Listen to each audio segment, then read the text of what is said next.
right now. It's just north of me. I can't really see it. It might be hitting the Walmart. I don't know.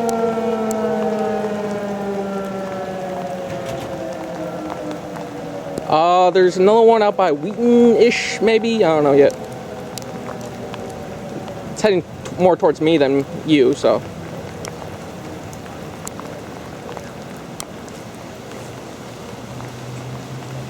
Yeah, just another day in the neighborhood of Matt Fisher, you know?